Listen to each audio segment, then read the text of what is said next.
শেষ ম্যাচের পর ব্রাজিল সমর্থকদের বিশ্বকাপ নিয়ে খুব বেশি স্বপ্ন দেখার সুযোগ আছে কি? অন্তত সেলেসাওদের পুরো দলের দুর্বলতা চোখে আঙ্গুল দিয়ে দেখিয়ে দিয়েছে ফরাসিরা। চলুন ব্রাজিল বর্তমানে এই দলের দুর্বলতাগুলো নিয়ে একটু আলোচনা করা যাক। নাম্বার 1, শেষ ম্যাচে ব্রাজিলের মধ্যমাঠ ছিল একেবারেই দিশাহীন। সেলেসাওদের এই সমস্যাটা বেশ কয়েক বছর ধরেই চলছে।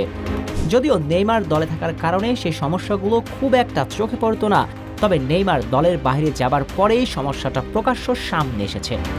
তবে কার্লো আনচেলত্তি দায়িত্ব নেবার পর অনেকে ভেবেছিলেন সমস্যার সমাধান হবে, কিন্তু ঘটনার পুনরাবৃত্তি চলছে। ফলাফল ভিনিসিয়াস রাফিনিয়া নিষ্প্রভ।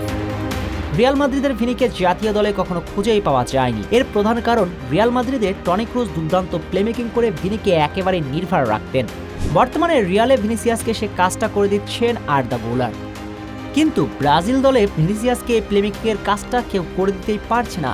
রাফিনিয়ারও একই দশা, ক্লাবের ফর্ম টানতে পারছেন না জাতীয় দলে। খেয়াল করলেই দেখবেন বার্সার প্লেমেকিংটা করেন লামিন ইয়ামাল, সঙ্গে বার্সেলোনার পুরো মিড। ঠিক এখানেই প্রয়োজনীয় নেইমার। নেইমার না থাকার কারণে রাফিনিয়া কিংবা ভিনিসিয়াসের পেছন থেকে কেউ কাজটা করতে পারছেন না। কিন্তু নেইমারের গুরুত্ব কেন বুঝতে চান না কার্লো আনচেলত্তি। নেইমারকে প্রতিটি ধাপে ধাপে প্রয়োজন ব্রাজিলের এই দলে। নেইমার না থাকলে ব্রাজিলের বিশ্বকাপ স্বপ্নটা হয়তো এখানেই শেষ। নাম্বার 2, বিশ্বকাপে যখন প্রতিপক্ষ ফার্স্ট লিড নিয়ে অল আউট ডিফেন্সে আসবে অথবা ছোট দলগুলো বাস পার করবে, তখন ভিনিসিয়াস কতটুকু কার্যকরী হবেন? মরক্কোর বিপক্ষে গ্রুপ পর্বের ম্যাচটাতে হাকিমি যখন ভিনিকে মার্ক করবেন, তখন ভিনিসিয়াসের সঙ্গে লিঙ্ক আপ করবেন কে? নাম্বার 3, মহাপরিক্রমশালী মিডফিল্ডগুলোর বিপক্ষে ব্রাজিলের এই দলটা কতটুকু কার্যকরী? বাস্তবতা হচ্ছে আর্জেন্টিনা, পর্তুগাল কিংবা স্পেন এমন দলগুলোর মিডের সামনে চোখ রাঙানি দিবার সক্ষমতা নেই ব্রাজিলের এই মিডের।